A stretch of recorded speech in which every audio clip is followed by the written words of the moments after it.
And I'm going to open up the session now and allow participants to come in, which will take just a couple of minutes. So I'll do that right now. Thank you. Okay, welcome everybody.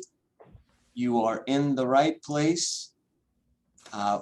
This is, of course, ISACASFL Florida's presentation. This Wednesday, July 14th. Happy Bastille Day to anyone who celebrates such a thing. Hope you're having a great week so far. As usual, we will allow just a couple of moments for people to enter into this session. We know that it takes just a couple of minutes for the session to load. We know that people are sometimes leaving phone calls in order to hop into these sorts of things, and that this takes just a minute or so. So we'll be getting started in just a few moments. And in the meantime, of course, welcome to this presentation by ISACASFL Florida, which will be Upside Down Vulnerability Management, presented by Michael Roytman, the Chief Data Scientist of Kenna Security. And we're very happy to have you with us today. So we'll go ahead and take a quick peek at our agenda and do some introductions. First of all, my name is Rob Valdez. I'm volunteering as the president of ISACASFL Florida. It's my pleasure to be with you here today. We have also in this session, Ryan Barras, Director of Programming for ISACASFL Florida, and Clay Mogenberg, Director at Large for ISACASFL Florida. Of course. Hello, everyone. Hello, hello. And we also had Sandra Paras, another Director at Large, help organize this presentation. We're very grateful to her for doing so. Right now, we're doing the welcome and introductions. You see that in just a couple of moments, we'll actually be getting started with our presentation, which will run for approximately 45 minutes, give or take. And that will allow a few minutes at the end of the session for some Q&A in case you have any questions that come out of this session. I think that you'll find this one to be very interesting and very interactive. So please feel free to have some questions ready for us. And some of the easiest way to do so is to use the Zoom client, which is the actual desktop application that you can download for Zoom that has the most reliable interactive experience, which includes access to the Q&A module as well as polling questions, which there will be. And then, of course, the second most reliable way to do this is through the Chrome browser, which also we believe and understand allows you to participate with the interactive polling that we'll have in the session, and of course allows you to write in your questions in the Q&A module as well.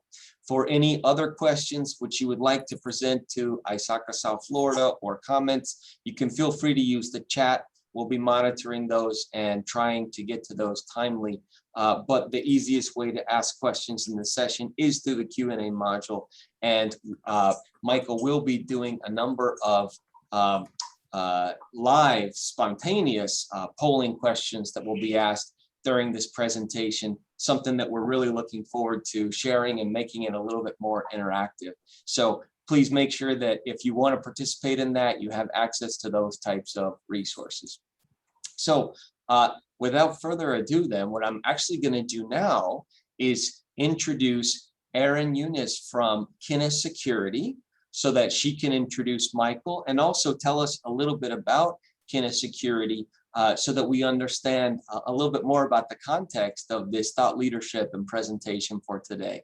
So please go ahead and take it away, Erin. Great. Thank you, Rob, Clay, and Ryan so much. Michael, can you go ahead and share that slide? Absolutely.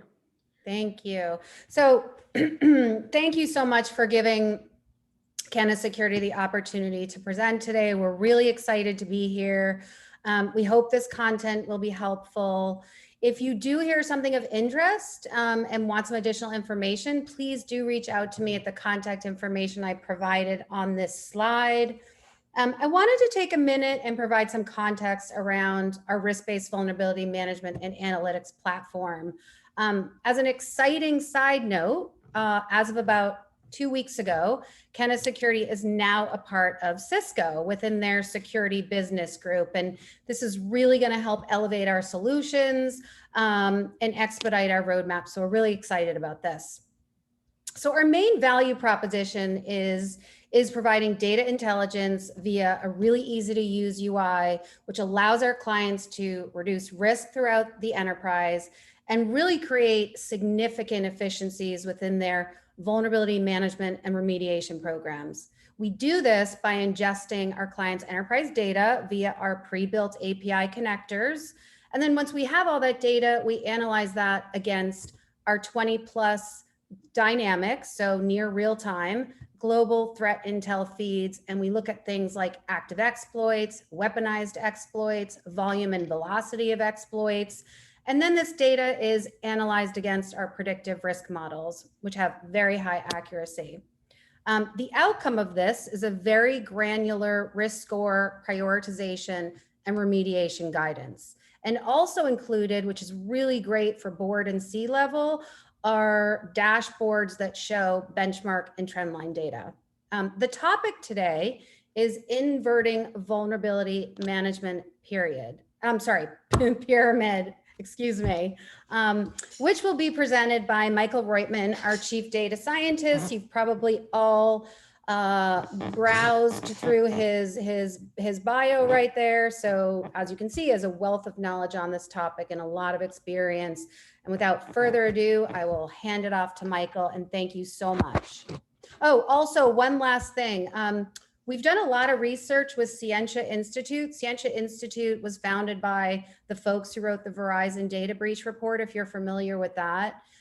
There are 7 volumes, and all of it utilizes or analyzes historic CVE data and other sets of data. These are really great reports. If you'd like access to the 7 volumes, please provide your contact information to Rob, Clay, or Ryan, and we will make sure to get that out to you. Thank you. Cool. Thanks, Erin. That was an excellent summary of what Kenna does. And I'm very happy because now I don't have to talk about anything that we do for a living or our product. I can just talk about the data. Actually, a lot of what you'll see in this presentation comes from those Scientia and Kenna joint research reports. So if there's a chart you're interested in, you can probably double click on it by going to a particular report, and there's a couple of pages that we write about it. So I am the chief data scientist at Kenna, now a principal engineer at Cisco. My job is to look at the data coming out of security tooling and vulnerability management programs and try to come up with the right and most efficient strategy for vulnerability management. Now, the question of what is a good or efficient strategy in vulnerability management is not really an answered one. And that's what a lot of our research tries to answer. I'm pretty excited for this talk in particular. It's going to be my first time trying some back and forth and some polling. So here's what I'll talk about. I've got 2 data sets at my disposal. One is our customers' data. I've got about 600 customers, most of them in the global 2000. It's about 18 billion vulnerabilities as of today, and we've been doing this for 10 years. We're ingesting scan data from Tenable, Qualys, Rapid7, Veracode, Checkmarks, BugCrowd, Security Scorecard, Bsides, any tool that assesses your environment for vulnerability management or application security probably has a native integration into Kenna. And at the same time, we've got data from ServiceNow, BMC Remedy, Jira, so the actual tickets cut to IT operations that are closing out the vulnerabilities that are being identified by these scanning technologies. So that's describing a lot of rich customer data, customer environments. And then on the other side, my threat intelligence data science teams curate data from across threat intelligence providers. We don't really generate our own. We buy it from Exos Intelligence, Talos Intelligence, Recorded Future, iDefense, Silo Breaker, some custom feeds that we build where we crawl GitHub, and I'll talk about some other ones. But all of what we do there is we look at telemetry data, not about machines or networks, but about vulnerabilities. Which ones are being successfully exploited in the wild? Which ones have exploits? What's the potential for a vulnerability to be exploited? And what's the actual probability that that vulnerability does get used in an actual breach? And so that outcome measure is the fundamental bit of data that's necessary to determine whether or not what our customers are doing is actually good, bad, how can it be better? And of course, the problem is much more complicated than there's a right way to do it. But I want to use this talk to show you some of that data, use the polling feature in Zoom to see if you're experiencing the same things, if your organization looks that same way. I'll probably wrap up in about 40 minutes and we can have a pretty healthy discussion about how we can make vulnerability management better. So let's start. My thesis here is that we've been doing vulnerability management in the wrong order, and nobody's fault, but first we built a lot of sensors. We built the scanning technologies 20 years ago, 25 years ago now. We ingested all of that data. And what a vulnerability management team fundamentally does is look at data about the environment, hopefully you have more than less, and make prioritization decisions about that data. Should we fix this vulnerability? Is it worth the downtime? Is there a risk from applying this patch? Is this truly something that we need for the business to continue to be safe? What is risky, all of those decisions.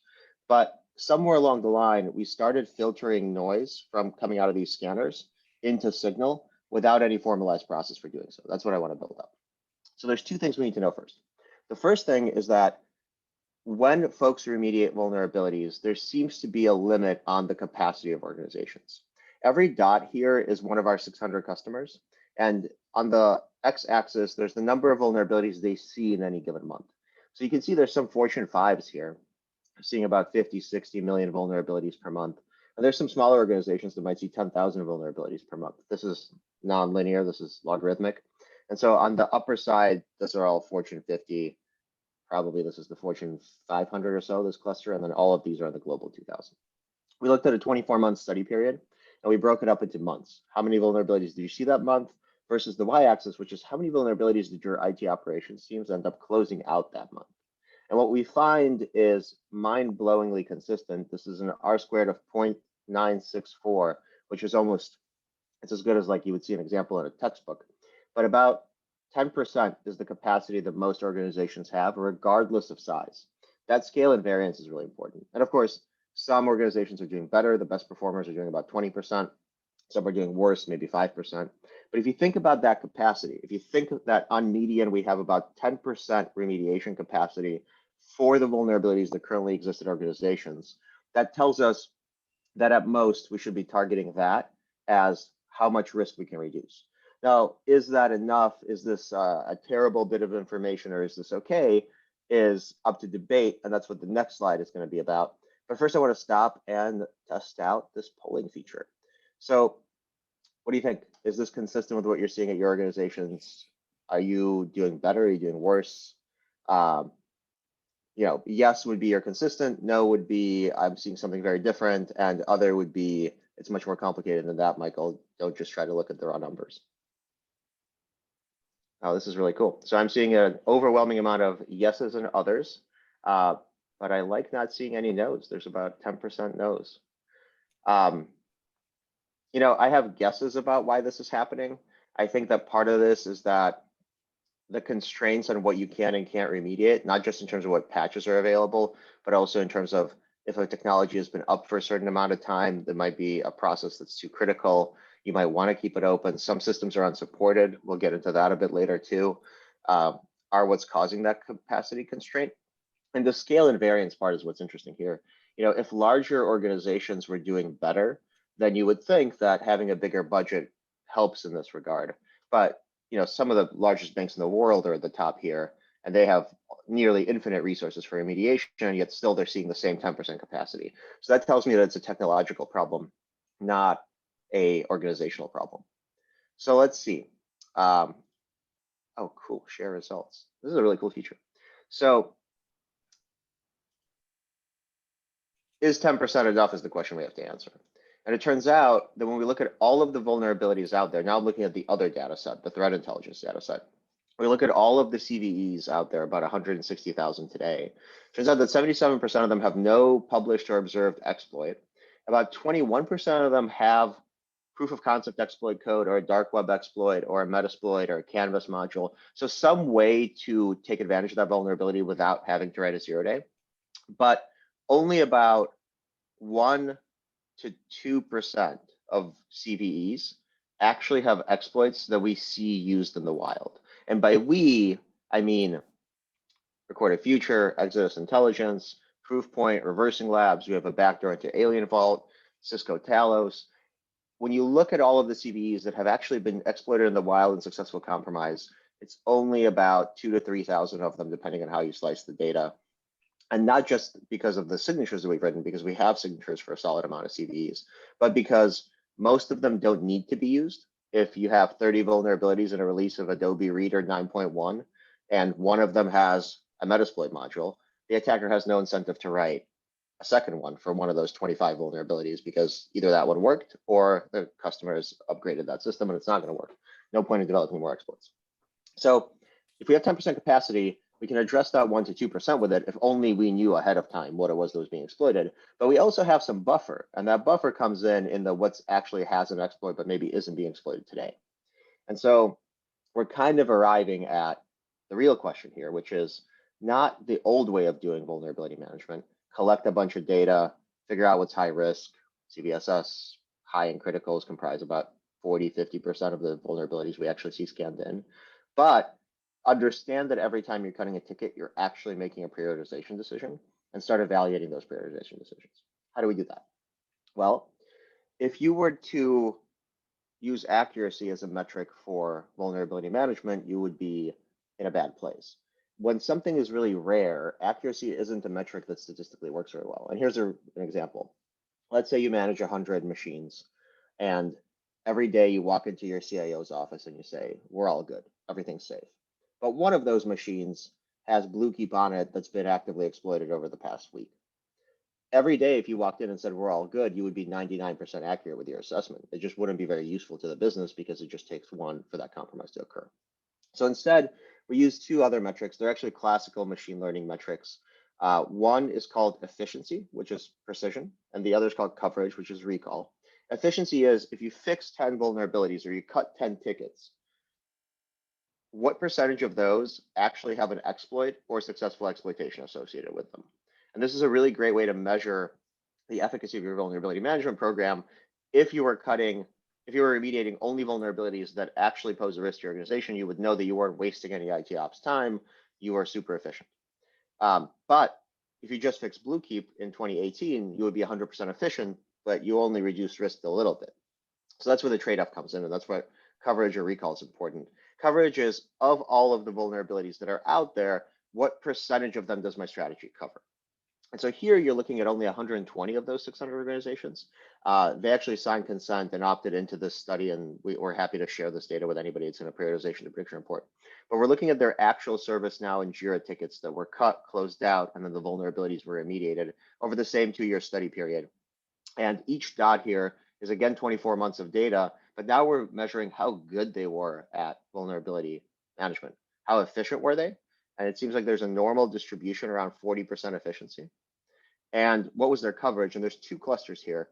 I think large resource organizations aim for a larger risk reduction, so maybe 80% coverage. And there's another cluster of organizations that are shooting for about 20–25% coverage, but still 40% efficiency is the median, and there's a Six Sigma process normal distribution happening around it.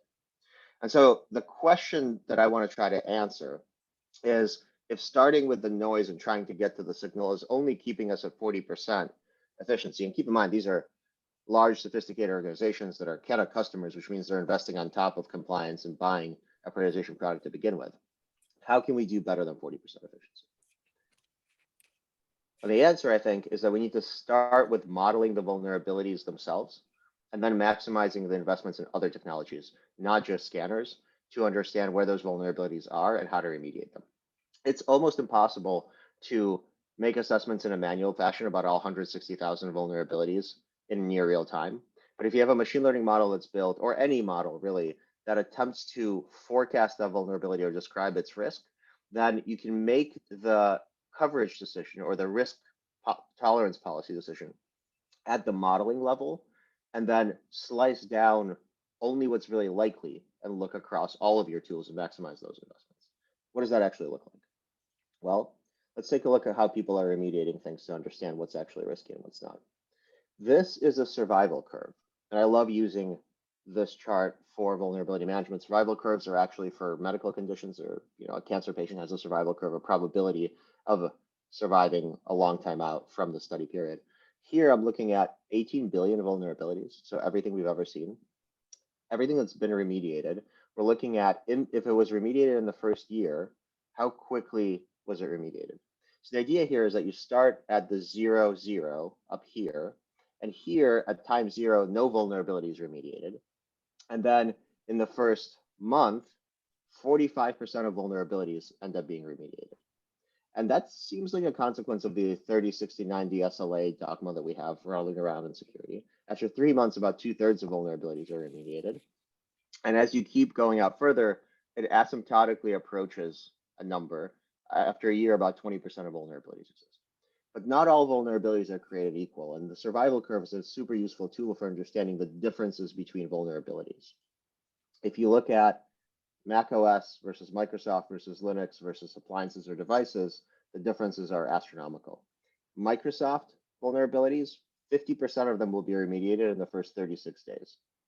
70 days to remediate 50% of vulnerabilities for Mac OS. That's twice as slow, but a lot of this is a consequence of how easy Microsoft has made it to remediate vulnerabilities, and the Patch Tuesday cadences, and the fact that we focus more attention on them.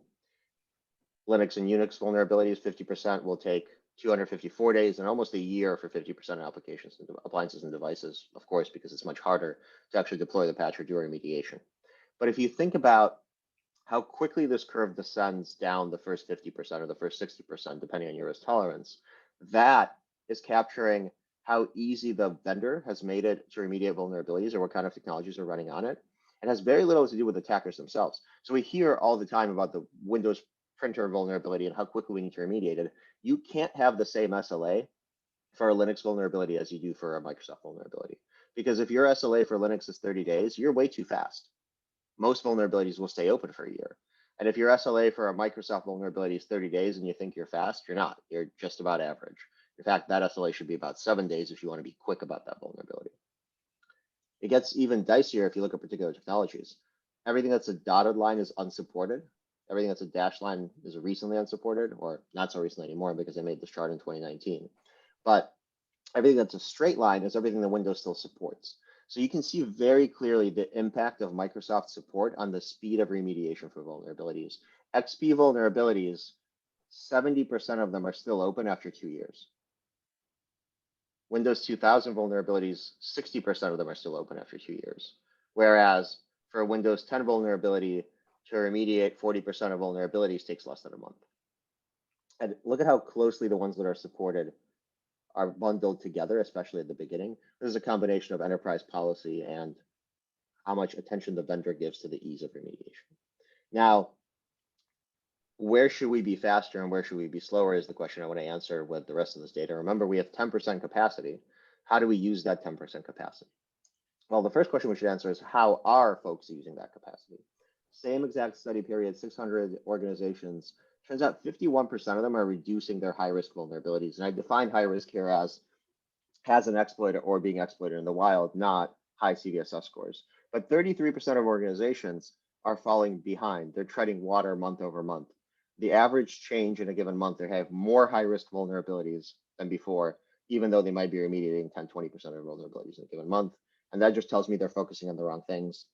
The ones that are treading water, as new vulnerabilities come out, they don't have the opportunity to address their backlog. And we know that only about 1 to 2% of vulnerabilities are exploited in the wild. So the question is focus. One last bit of data munging before I jump into the solution I'm proposing, but this one is going to be our second poll item. So again, I'm looking at all the CVEs in the National Vulnerability Database, but I'm slicing them in 2 very different ways. There's 145,000 here. I did this chart in 2019 as well. On the left-hand side is everything that we've ever seen reported by a scanner at least once in the past 10 years. So 34% of CVEs have been picked up by a security scanner, network authenticated, or even a pen test, and loaded into the Kenna platform over the past 10 years. This is 18 billion vulnerabilities. If you think about that, there's 2 reasons why that's happening. One is that scanners don't write signatures for everything. They write signatures for vulnerabilities that they themselves are prioritizing in some sense. You know, Tenable has a team that sits down and writes a signature to detect a vulnerability based on whether you're running a network or authenticated scan. The second reason is that I like to call this one the Bluetooth skateboard problem. There's a Bluetooth connected skateboard that has a remote code execution that's a CVSS 10 vulnerability, but that's never going to show up in an enterprise scan result, A, because it's not connected to the enterprise network, B, because even if it was, no security vendor is writing signatures to detect that vulnerability based on a network scan. And so if we think about our traditional scanner-based vulnerability management programs, they're working with this 34%. And here's the second slice. What has an exploit or an exploitation? 5% of the overall is scanned in by a scanner and actually poses a risk to your organization. Here's an example, this WebLogic vulnerability we're all familiar with. But it turns out that there's 3 times as many vulnerabilities that scanners never pick up that also have exploits or exploitations, and they pose a risk to your organization. So this is the best way I'm thinking about inverting vulnerability management. The left side is what we're doing today, signal to noise. But instead, we should be looking at risk and identifying, using our sensors everywhere where that risk exists. And not only does that expand our scope of what we define as risky and increase our coverage, but it also allows us to focus on a lot less. We're starting with 20% instead of the 34% scanners are providing us with. So let's talk about how we do that. Oh, polling time. The polling time question is, I suppose the question is very simple. It is, do you think scanners reporting 34% of the vulnerabilities in your environment is an accurate representation of the percentage of coverage you're getting from your scanners? Yes is accurate, no is it's less, and other is we think we're doing better than that. Relaunch the poll. Very cool. Best part about Zoom is this polling feature. Not that I've ever used it before. Wow, we are split down the middle. So responses are still coming in. I will share it in a couple seconds, but it is almost even between 34% is about what scanners are picking up. No being we think they're doing better, and other being we think they're doing worse. Look at that. And so this is the average across 600 organizations, and this is 10 years of data. And there's an interesting thing that's happening here, sharing the results right now. There's an interesting thing that's happening here, which is when we started Kenna 10 years ago, most of our customers were scanning maybe quarterly, maybe monthly. Over the past 5 years, I would say the average customer is doing weekly scans, authenticated or network. Some even faster than that, and some aren't even scanning. They're using scannerless technologies like Tanium Comply or CrowdStrike Spotlight to identify vulnerabilities in their environments. And I think that's increased the capture rate. So if you're on the newer end of, or the higher end of the maturity scale, you might be scanning more frequently and also using more than just your standard scanners. If you started your VM practice 10 years ago and it hasn't evolved much, you might be seeing less than 34% because authenticated scans can knock something over. You might have business critical processes. You don't want to scan your AIX box too often. It might cost you more money than you think. But either way, it's not 100%. And I want to talk about how we go about flipping that script, not how Kenna goes about it, but instead, what data do we have available as an industry? And how can everybody do this at home? In 2018 at BlackHat, Jay Jacobs from the Sanity Institute, myself, Sasha Romanovsky, who was one of the authors of CVSS, and Idris Al-Jed from Virginia Tech, he's a professor there, we published the exploit prediction scoring system, which is essentially a real-time probability of a vulnerability being exploited in the first 12 months since it's released. And all we used was open source data. So if you go to first.org, which is what maintains CVSS, they now have EPSS there. And we have this data for you there. We have probabilities for every vulnerability. So not selling any modeling here. Essentially, you can just grab it. It's open source. It's free. I want to talk to you about how we do it. Let's see. So there is a huge treasure trove of data about each vulnerability the second it's released. And we share this data open source with First, which is how the model gets built. But historically, we've been looking at vulnerabilities in a really twisted way. It's a report that somebody writes. A CVE is functionally a weakness enumeration in a particular bit of software submitted to the National Vulnerability Database. And when that submission happens, somebody writes up what the vulnerability is, what the technical compromise is, what it affects, how you mitigate it. That's a document. That's a text document in no uncertain terms, the same way that an email is, the same way that a legal document is. And when we think about the machine learning tools we have available to us, we're underusing them. The process is NVD will look at that document and have an analyst read it and categorize 6 vectors about it: authentication, access complexity, confidentiality impact, integrity impact. And you get those categorizations of the document from somebody reading it and making a judgment call. That's super useful data, but it's 6 data points. It turns out that if we look at all of the descriptions, we follow all of the links to the vendor advisories and grab all of that text and throw it into a very simple natural language processing model, nothing too custom that we're building, but essentially just a package that you can download and throw the data into it. You can get 191 normalized tags from vulnerability data. And those are the same types of descriptions. It'll tell you, is this a remote code execution? Is the authentication complexity high? Is the authentication local or remote? Is the access complexity high or low? All of those are things that you can automatically generate from the text, as long as you've got a repository of the text. It's a very simple machine learning. So that's the first bit of data that we have about vulnerabilities. But that's actually not all that we get from MITRE and NVD. We also get the number of references themselves. That metadata about how many blog posts or links or advisories there are about the vulnerability is actually super useful, just like the NVD data. Not so much the CVSS score or the CVSS data itself, but rather which vendors and platforms that vulnerability affects. Think about this. A vulnerability that affects Microsoft is fundamentally different than a vulnerability that affects Microsoft, Ubuntu, and Apple. And that vulnerability is fundamentally different than one that affects 4 Microsoft products versus one specific Microsoft product or 15 other products. Library vulnerabilities, open source or closed source, all of that metadata is actually very well described by the vendor and platforms. And so what we do is we blow up the CPEs, we blow them out to get the fully structured data. And we create about 3,000 variables. Things like, is this a Microsoft vulnerability? Is a super simple variable that we, of course, consider when we think about CVEs in our head, but that's now not captured in the CVSS score or in the real-time scores that we're using at all. Then the next set of data is the public exploit data. So, of course, if something has a publicly available exploit, the probability that it will be used in a compromise is much higher. In fact, it turns out it's about 7 times higher a vulnerability that has an exploit published versus doesn't. So we look at Metasploit, ExploitDB. We use D-Squared's Elliot and Canvas to grab some of the other dark web exploits. And I don't have it on here, but recently we started scraping all of GitHub and attempting to classify repositories as exploits or not exploits using another machine learning algorithm. And that's also available in the opensourcefirst.org site. And then lastly is the most interesting bit of data. Oh, it turns out I had slides made about this.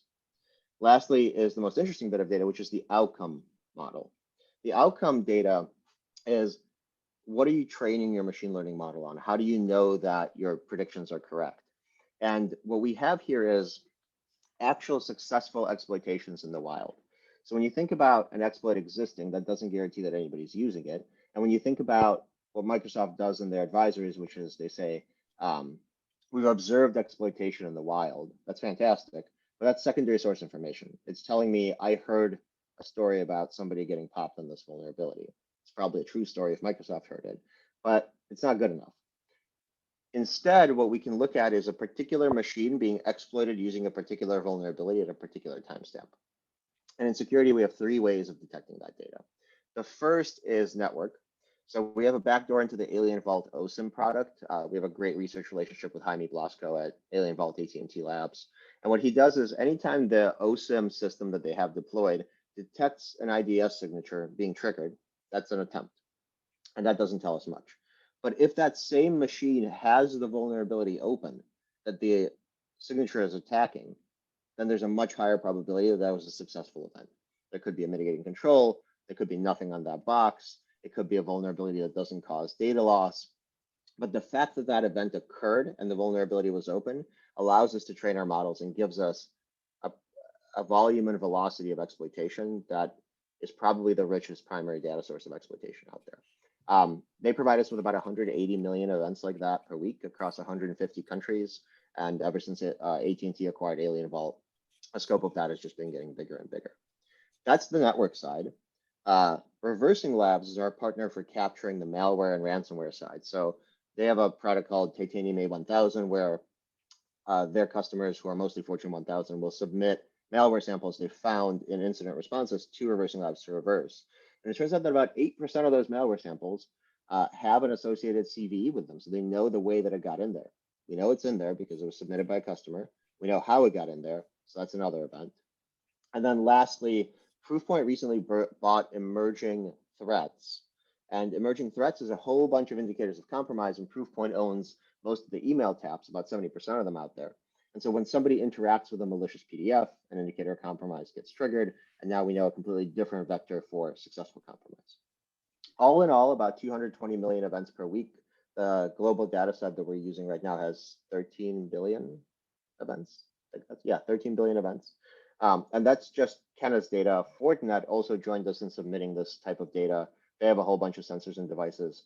And altogether, we use that data to build the open source model. So what do? Well, the way that we build the model is called an elastic net. Elastic net is just a linear regression, but it has the added benefit of the modeler not making any decisions about what's important and what's not. Typically, when you build a linear regression, the modeler starts with some assumptions. Let's say, I think that these 5 variables are important. How good is the model that I build? Then you add one or you take one away, and you keep trying and retrying until you get a good model. An elastic net is computationally more intensive, but doesn't make any assumptions about what's important or not. Here's what it looks like. The right-hand side is all the variables we're testing. This is a subset of, we actually test 3,500 variables when building this model. And there's an academic paper we recently published about it that I'll link to as well. But you read this from left to right. On the left-hand side, there's a really high penalty, and it's non-linearly decreasing, logarithmically decreasing down. So what we do is we start with a model that actually has every variable in it, 3,500 of them, and a really high penalty associated with the number of variables in the model. So what ends up happening is no variable has enough signal to overcome that penalty. And instead of saying, let's test this variable or test this one, all we do is we slowly decrease the penalty until the one that has the most signal overpowers the penalty. And as you decrease it, you'll start to see the proof of concept exploit code is the most predictive variable, the first variable that enters the model. The second one is weaponized exploit, so that's a Metasploit or a Canvas module. The third one is the vendor Microsoft. The fourth one is what's the number of references that are available for this vulnerability. And so on and so forth, you're getting more and more signal as you reduce the penalty until at some point you have so many variables in the model that you're actually introducing noise and the model is worse than it was before. How do we pick where we stop? Well, there's 2 metrics that we use. The first one is the Bayesian information criteria. It's just a mean squared error, but it takes into account the recency of the data. So for example, we know that a vulnerability affects a Microsoft product the second it's released. And while that data might not be the most impactful data, the fact that we know at the moment the vulnerability is released and we don't have to wait for somebody to report an exploit might actually have some recency value and minimize the error faster, even though it's not as predictive. So Bayesian information criteria drops really quickly, which means the error is getting smaller as you introduce more variables. After the first 5, you're getting a ton of reduction, stays flat for a while, decreases a lot more. And we could choose any one of these. They all look pretty good in terms of error until you start introducing more variables and it picks back up. But that's not all we want to look at. We also want to look at the precision recall curve, area under the curve. And this is where it gets interesting because precision and recall, if you remember, scroll back up quite a few slides. We're covering these quickly, but that's not a bad thing. Precision and recall, if you remember, is actually the efficiency and coverage that I was talking about earlier. And so what we're doing is we're saying, can we pick a model that maximizes the efficiency for all of the coverage options that are out there that has the least error? And if we can do that, then we know that the model that we've built will allow the user of the model to have much better efficiency than they do today or much better efficiency than they do with CVSS. So first, let's talk about which variables come out. So we ran this 5 times, 5-fold cross-validation is the technique. And that's why you have a distribution here. Depending on how you slice the data, it comes out a little differently. But overall, vendor being Microsoft becomes the most important variable. IBM is the second most important variable. The exploit being weaponized is the third. Adobe, HP, proof of concept exploit code, Apache, which has a much wider distribution of how important it is. And then this one's super interesting. The number of references at the moment the vulnerability is released ends up being a super predictive variable of how likely it is to be exploited in the future. In fact, it turns out that on median, a vulnerability that ends up being exploited in the wild has about 5.7 references the second it's released, and one that doesn't end up being exploited in the wild has on median about 2.7 references at the moment it's released. So the next time your CIO is asking you about a vulnerability, it just got published, what are we doing about this? Look at MITRE or NVD, look at the number of links associated with it. If it's over 5, then the probability is much higher. But overall, everything that's above the 0 is increasing the probability of exploitation. Things that are below are decreasing it. So if it's a local vulnerability, the chances are smaller. If Google or Apple are a vendor, then it's smaller. And this is combinatorial. So a Microsoft vulnerability by itself has a higher probability of exploitation than a vulnerability that's a Microsoft vulnerability and a Google vulnerability. Those libraries might be harder to exploit. So how do we know that this is working? And there we have to do some what-if scenarios. The gray circle here is all of the vulnerabilities published between 2017 and 2019. The red circle is what ended up being exploited in that study period. And if you were to remediate every CVSS 9 and 10 vulnerability over that time frame, you would have had to fix 813 CVEs across all your assets. Could be millions for some of you. And you would have covered 25% of the exploited ones. That's that overlap here. Everything that's blue is what I consider wasted effort. It's CVEs that you're remediating that have high CVSS scores, but never end up actually being hit. And you're cutting tickets and deploying those patches without actually reducing risk in your environment. Or maybe not reducing enough risk to justify doing them because you're also missing these. If you wanted to achieve the same coverage with the EPSS model, you would just remediate the ones that have a 20% probability or higher. And keep in mind, a very small percentage of vulnerabilities have high probability of exploitation in this model, because a very small percentage of vulnerabilities do end up being exploited. And you would still have some wasted effort here, but you would remediate 181 CVEs, get the same risk reduction with about 80% less effort. And this gets even more impressive if you start to look at something like a 60% coverage. You'd have to remediate all CVSS 7, 8, 9, and 10 CVEs. That's 2.7 thousand. Only 1.1 thousand in this model. Same risk reduction, 60% less effort. And so reduction in effort directly correlates to an increase in efficiency. If you think about a 60% reduction in effort, you were at 40% efficiency before, you're now at what, 60% efficiency instead of 40% efficiency.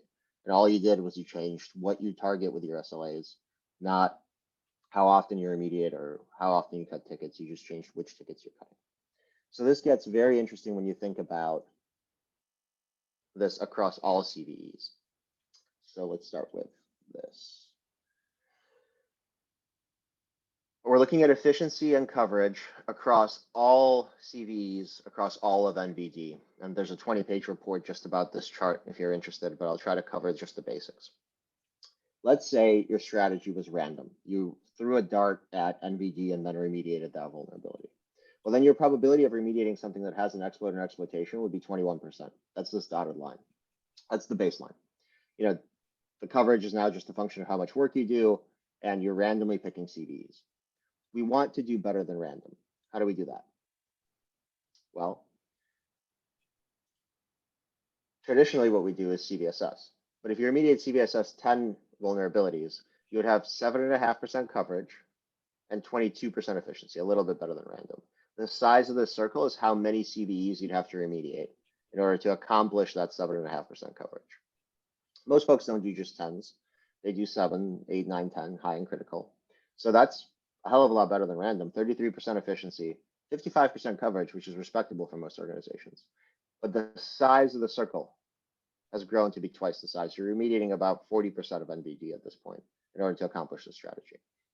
And this is where the real problem is. I don't want that. I want this. The real problem is that any one of these dogmatic strategies we're thinking about, CVSS 10s getting us to 30, CVSS 7s or higher is what we remediate or don't remediate. Those are slices of the data in half. And you're saying we fix this, we don't fix this. The problem is that the scope of that work is an uncalibrated model. It's like saying, I'm going to bring an umbrella to work every single day and then I'll be safe. That's fine, unless the umbrella is actually taking down a system and patching it, and that has some cost associated with it. You'll probably be safer that way, but the amount of work you have to do is too expensive. So the natural trade-off between efficiency and coverage is that if you wanted 100% coverage, you don't need any of this presentation. You could just remediate every vulnerability, but that's expensive. So instead, you want to be very efficient with your time. You want to pick the ones that you know are successfully exploited today. That's why we rushed to fix Bluekeep. That's why this printer vulnerability is a big deal. But as you start to fan out your coverage, you are less and less sure that something will be exploited. And so you see this naturally with the Kenna model, with the APSS model, but you don't need the Kenna model. Any model will do. What you need is a way to progress across the chain. And CVSS just doesn't offer that, and scanner scores just don't offer us that. They offer us slices of the data. So for the first 20% of CVEs, we're very sure you're going to have about 100 to 99% coverage because we have the real-time data telling us what's being successfully exploited. As you move on down, the efficiency or the precision of the model decreases to about 90% at around 45% coverage. And if you wanted to do the same as CVSS 7 plus, 55% coverage, you just go up to the line and you'd be at about 85% efficiency in accomplishing the same amount of risk reduction. Now, there's still slack there, there's still uncertainty, and there's still some vulnerabilities you'll end up remediating that maybe you didn't need to and aren't actually a risk to your organization. But that increase in efficiency translates directly to time savings for IT operations and time savings for vulnerability management itself. And so the idea behind this entire talk and what I really want to have a solid back and forth about is the reason we need models like this is that starting from noise, from scanner data, from security data in general, and moving to what is signal, what is truly risky, is very difficult if you're starting with a really high denominator and you're making those decisions in a manual fashion. But once you start making them in an automated fashion, you can actually reverse the flow. You can start with those decisions. And where it gets really interesting is that I'm still just talking about scanners here. I'm still talking kind of child's play. When you really start to build those models, whether it's our model or someone else's or one you build internally, scanners are just one component of how you can detect that vulnerability. If you're only looking at 1 to 2% of CVEs and you're pretty sure that they're risky, don't just check the scanners. They only have 35% of the CVEs that are out there. Check your endpoint protection systems, Carbon Black, Cloud Workload Protection, CrowdStrike. They know what's installed. They know what's running on those boxes. They might know that it's vulnerable to a vulnerability because you know the common platform enumeration. Your IDS might see alerts on a stored signature or a bro signature that your scanner just isn't looking for that vulnerability, but you're being attacked on it. And who knows, maybe a user installed it and you know that. Maybe your CMDB knows what the golden image of a container is or what folks are installing to underlie business critical applications. And you can just check whether or not the software they're running is affected by these CVEs. And Tanium and OS Query are a great way to query for what's installed, what's running on systems, and then pivot to CVEs. These pivots are very expensive to do, very hard to do if you're looking across all of the national vulnerability database. But if you have a risk-based probabilistic filter and you start with what's riskiest and you start moving down that chain as you get more resources, these aren't intractable problems. This is the work that security should be doing instead of the work of looking at anything that the scanner is outputting and trying to slice it down to just what's risky. So that's it for my presentation. I'm going to leave it, I think, on this slide, because this might be the one that we have the most questions about or the best discussion about. And I'll open it up to the other panelists and everybody else on the call. Excellent. Thanks so much, Michael. We certainly appreciate all the information and the fascinating visualizations as well. And now, of course, we welcome any questions that the audience has that can be sent in through either the question and answer module or through the chat. And I'll start helping to make sure that we get to those as those come in. And it looks like we have a question that's coming in already, which is, what determines which vulnerabilities are exploited? And if we are focusing on those exploits, what prevents attackers from then focusing on other exploits? Excellent question. So the determination of what is being exploited or what has exploits is really a data game. It's all of the threat intelligence vendors looking for those exploits, finding where they are, maybe having advanced warning, maybe developing their own 0 days. So we don't do any of that. We aggregate it. And the open source places where you can get that data are ExploitDB, Metasploit, Shodan's Exploit API, Canvas, which provides the exploitation frameworks, also enumerates which vulnerabilities have exploits. Contagio is a data source that has a lot of the BlackHat exploit kits out there. And then, of course, you can buy services that do this, like Talos or Exodus Intelligence. But once you know what's being exploited, that's what we're using to train the model. So sometimes our machine learning will tell us, here's a vulnerability that doesn't have an exploit, but we think there's a high probability it will because it has all of the features that the other ones that have historically been exploited do. That's the part one of the question. Part two of the question is really interesting. What prevents attackers from changing their tactics, essentially? And the answer is cost. So if you have remediated every Metasploit vulnerability in your environment, now it's much harder to exploit your environment because they have to either find an exploit that isn't proven, isn't just point and click, or they have to write a new one. And it's not cheap to write new ones. That's why it's a whole industry. So the idea is there's a baseline kind of this tall to ride of let's fix the stuff that we know attackers can get to very easily first. And then it's a constantly repeating, evolving game where they come out with new exploits, we remediate them, and hopefully we're doing it in a predictive sense a little bit faster than they're able to develop new weapons. Yeah, the proverbial cat and mouse, right? Never ending. So I actually have another question as well. So I believe I hear loud and clear the message that, you know, there's an issue with prioritization, right, of remediation, some of these things, and that by sort of recasting the prioritization through modeling these types of likelihood, basically, ultimately is what we're talking about, we can run better and more effective risk management programs. Now, many of us, the organization that I work at, of course, but as well as many of my clients, don't necessarily have teams that are ready to start doing this type of modeling, right? So if we're going to attempt to operationalize some of this type of knowledge and this understanding about the challenge, what will be some steps that we can take right away to operationalize this, to put this into play? Yep, excellent question. It entirely depends on where the organization is from a maturity perspective. But I think baseline is, what we're really doing here is assigning a probability in the fair risk taxonomy sense to the event occurring. If you have a risk management practice, it's just one number you integrate into it that allows you to make tolerance decisions and slice it. There's the other one, which is impact, what's happening in the business side. So let's say you don't have that team.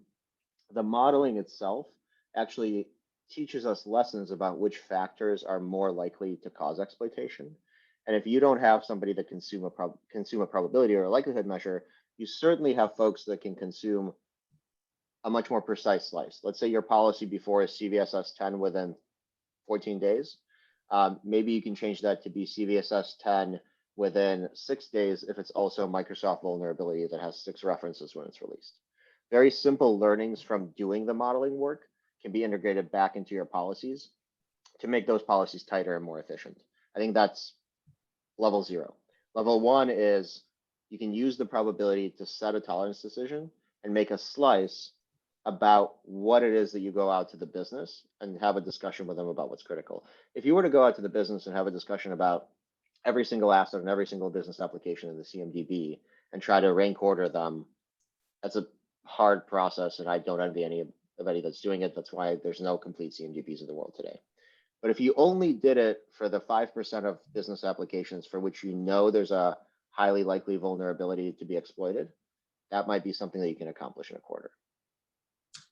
Excellent. Nice. And okay, there's also a comment coming in that I'm going to actually ask Aaron.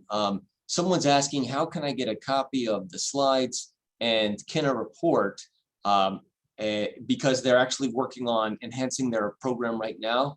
Aaron, would you mind? Would it be okay if we dropped that same link information into our chat so that people can access that, of course, in this session, but then also afterwards as well? Yeah, absolutely. Please share my contact information with anybody, and we're happy to send white papers, anything that can be useful to anybody who's trying to, evolve in this area. And of course, we're happy to talk to you as well. Wonderful. Thank you so much. And then let's see if we can have time for another one that's coming in for Michael. Okay, so we have a question here.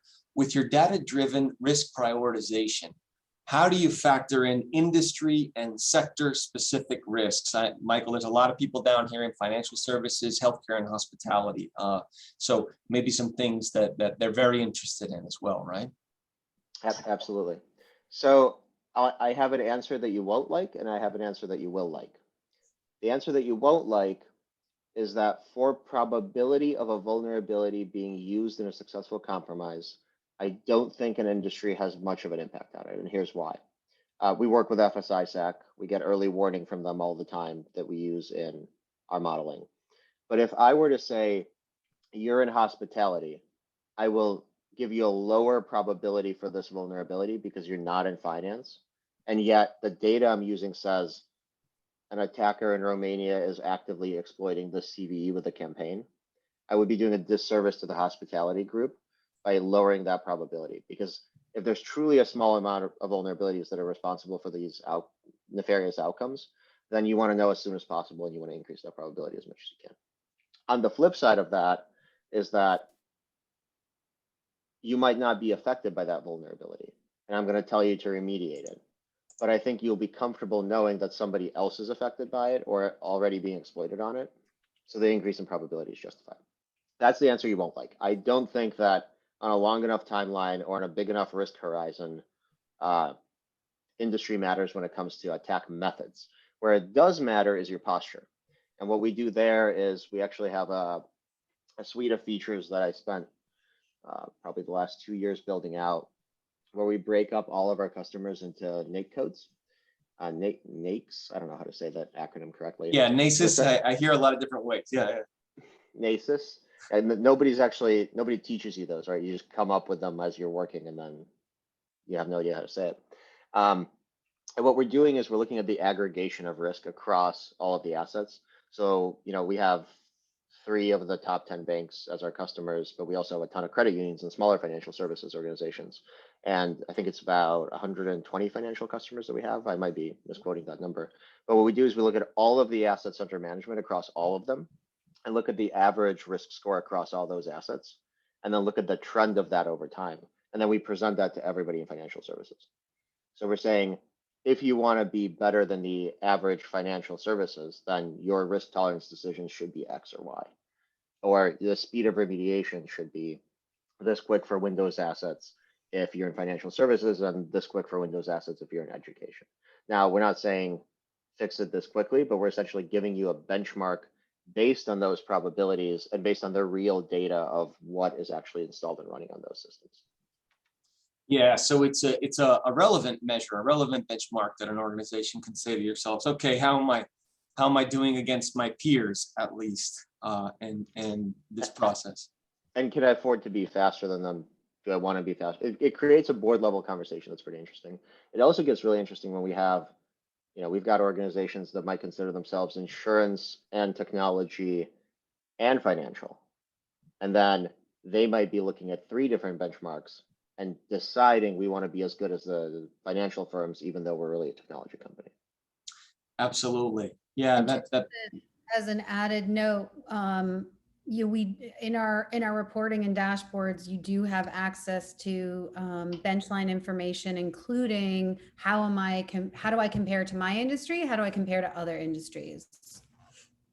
Oh, wonderful, Erin. Actually, thank you for bringing that up, because it's a great reminder that there's a lot more data to be able to dig into in the white papers and materials that are also being shared by Kenna as well, right? So we appreciate that very much. We'll make sure to provide additional links and ability to access exactly those things so that people can do their own research and follow up on this fantastic presentation that we're very grateful to have. And of course, there are many more of these types of presentations coming forward in the future. And we welcome you to continue following along with us. You can always visit ISACASFL.org for additional trainings and webinars and other events that are coming forth in the next days, weeks, and months, as we look forward to not only continuing to provide virtual events, but also to providing options for physical presence and participation for those who are interested in doing so. So stay in touch with us. We will follow up with CPE certifications and additional information and links within a week or less of this presentation. And I would like to give a sincere and hearty thank you to Michael Roytman, Chief Data Scientist for Kenna Security, and to Aaron Eunice as well for an excellent presentation and a very informative lunch and learn session. Thank you both so much for sharing this time with us today. Thank you. Thank you. We appreciate it. All right, everybody, have a wonderful day and a wonderful afternoon.